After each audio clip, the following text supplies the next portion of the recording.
Amaravati capital construction ఎందుకంటే Andhra Pradesh reorganisation act మేరకి state capital build చేయడానికి సెంట్రల్ గవర్నమెంట్ దానికి స్టేట్ గవర్నమెంట్కి హెల్ప్ చేయాలని యాక్ట్ ప్రకారం ఉంది.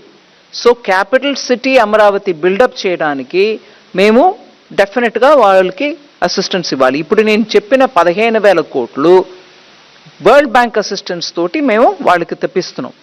దానికి కౌంటర్ పార్ట్ ఫండింగ్ కూడా ఉంటుంది. కానీ ఇవాళ స్టేట్ పొజిషన్ ఎలా ఉంది, అది ఎట్లాగా వాళ్ళు ఇస్తారా ఇవ్వలేరా, అది మేము సెంటర్ నుంచి గ్రాంట్ ఇచ్చుకుంటామా, ఇవన్నీ చూసి వాళ్ళతోటి మాట్లాడుకొని చేస్తాం. ఎందుకంటే ఆఖరికి ఆ క్యాపిటల్ లేకుండా 10 సంవత్సరం వెళ్ళిపోయాయి. ఆంధ్రప్రదేశ్కు ఒక క్యాపిటల్ ఉండాలి. భారతదేశంలో ఒక రాజ్యం ఉందనంటే క్యాపిటల్ లేకుండా అది ఆంధ్ర.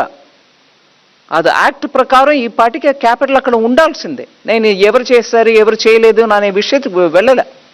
ఆ క్యాపిటల్ బిల్డ్ చేయడానికి